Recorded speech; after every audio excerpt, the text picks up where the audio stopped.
Bonjour, je suis Marie-Laurence Bouet et aujourd'hui je voudrais parler des parents manipulateurs pervers narcissiques, plus spécifiquement des mères et plus spécifiquement aussi de la relation qu'elles peuvent avoir avec leurs filles, ou en tout cas en soulignant la spécificité de cette relation, puisque la fille, comme les autres enfants, est totalement dépendante de ses parents pour tout ce qui est matériel et affectif en tant qu'enfant. Elle va être aussi dépendante d'eux comme ses frères parce que elle a besoin de construire sa vision du monde et de construire sa vision de ce que la relation à autrui peut être. Mais les filles ont aussi comme premier modèle leur mère qui leur donne une idée de ce qu'elles pourront devenir une fois grandes. Et du coup, la mère a un rôle très particulier à jouer dans le développement de la petite fille. Alors la première chose sur laquelle je voulais attirer votre attention, c'est sur la personnalité spécifique du pervers narcissique et cette structure qui fonctionne principalement autour du pouvoir. En fait, la modalité relationnelle, c'est une modalité de maîtrise de l'environnement et de maîtrise de l'autre. Et cette maîtrise, elle va jusqu'au pathologique.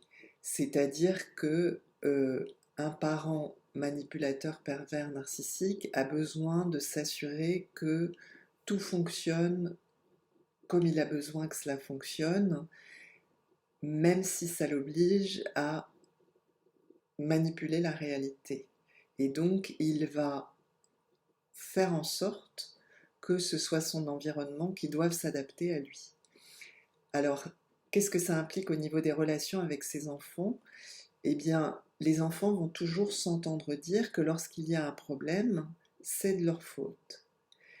Et quand c'est de la faute, de ma faute, bah, je me dis, j'ai mal fait quelque chose. Si j'ai mal fait quelque chose, je peux peut-être faire mieux, je peux peut-être essayer de me conformer à ce qu'attend mon parent.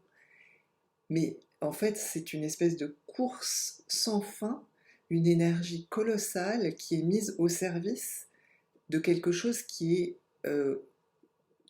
tout le temps mouvant, tout le temps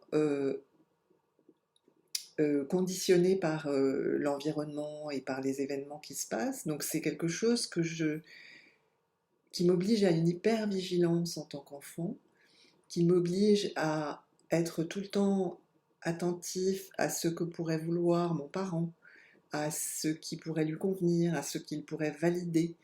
Et en fait, ça entraîne l'enfant dans une sorte de recherche de reconnaissance et d'amour qu'il ne pourra pas obtenir de ce parent-là parce que ce n'est pas sa modalité de fonctionnement.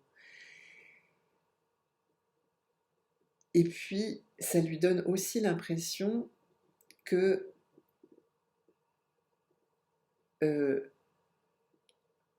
il peut faire mieux, il peut changer, quelque chose manque.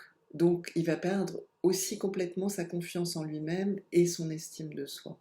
C'est le premier point que je voulais aborder aujourd'hui. Je reprendrai ces vidéos sur ce thème parce que j'ai beaucoup de choses à dire sur ce sujet et que c'est un sujet qui est important.